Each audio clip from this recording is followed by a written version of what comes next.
தமிழகத்தின் தலைநகரான சென்னை கோட்டையை கைப்பற்ற போவது யார் என்ற பரபரப்பும் மக்கள் கருத்தும் வெளியாகி இருக்கிறது. சென்னை, திருவள்ளூர், காஞ்சிபுரம், செங்கல்பட்டு ஆகிய 4 மாவட்டங்களில் திமுக, அதிமுக வெற்றி குறித்து புதிய தகவல் வெளியாகி இருக்கிறது. அது என்ன என்பதை பற்றி ஜெம் தொலைக்காட்சி வழங்கும் சிறப்பு செய்தியை பார்க்கலாம்.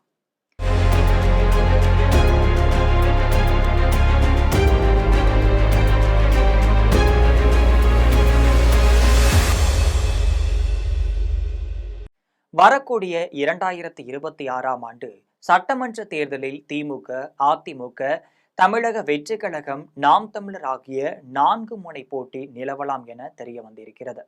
திமுகவை பொறுத்த வரையில பல சமயங்கள்ல வெற்றி வாய்ப்புகளை வழங்கிய சென்னை வாக்காளர் கடந்த 2001, 11, 2016ஆம் ஆண்டு ஆகிய 3 தேர்தல்களில் திமுகவிற்கு பாதகமான முடிவை கொடுத்திருக்கார்கள். மயிலாப்பூர், ராயபுரம் ஆகிய தொகுதிகளை அதிமுக எளிதாக கைப்பற்றி இருக்கிறது. முன்னாள் முதலமைச்சர் ஜெயலலிதாவின் மறைவிற்கு பிறகு நடந்த முதலாவது தேர்தல்ல சென்னையில எல்லா தொகுதிகளிலுமே திமுக வெற்றி பெற்றிருக்கு. சென்னை மாவட்டத்துல மொத்தம் 16 தொகுதிகள் இருக்குது. இந்த 16 தொகுதிகளையும் கடந்த 2021ஆம் ஆண்டு தேர்தல்ல திமுக முழுமையாகவே கைப்பற்றியிருக்கு. கொளத்தூர் தொகுதியில திமுக தலைவர் மு.க.ஸ்டாலின் 3வது முறையாகவும் வெற்றியும் பெற்றிருந்தார். அவரது மகன் உதயநிதி ஸ்டாலின் சேப்பாக்கம், திருவல்லிக்கேணி தொகுதியில முதன்முறையாக களம் கண்டும் வெற்றி பெற்றாரு.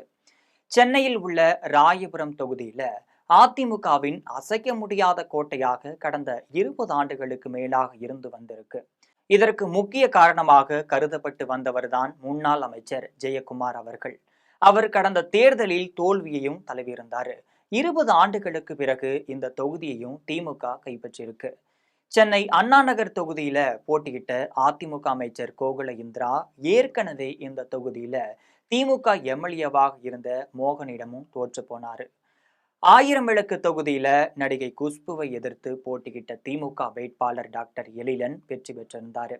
துறைமுக தொகுதியில பாரதிய ஜனதா கட்சி வேட்பாளர் வினோத் பி செல்வத்தை எதிர்த்து போட்டியிட்ட சேகர் பாபு வெற்றி பெற்று இந்து சம அறநிலையத்துறை அமைச்சராகவும் தேர்வாகி இருந்தார்.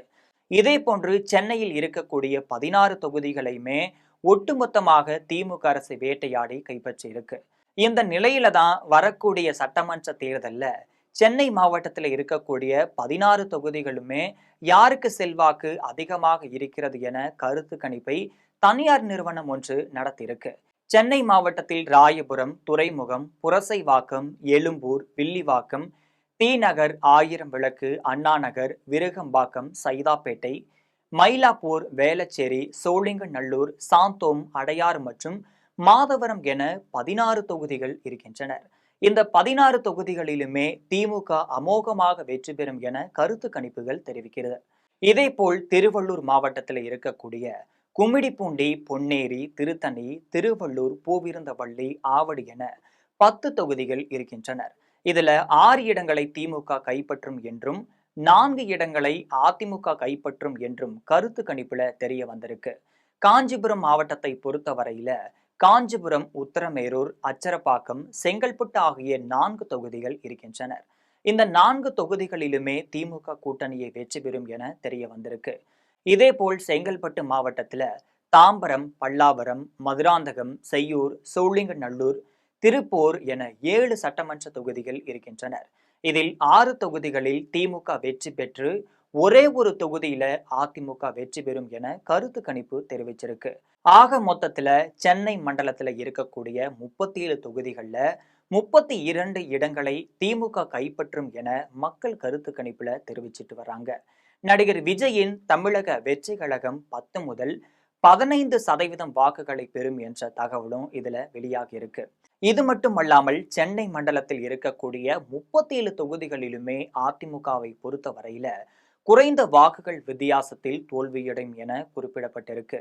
அதிமுக சரியான கூட்டணி அமைத்து பலமான போட்டியிட்டால் வெற்றி வாய்ப்புகள் மாற வாய்ப்பிருக்கிறது என்று மக்கள் கருத்து கணிப்புல தெரிய வந்திருக்கு.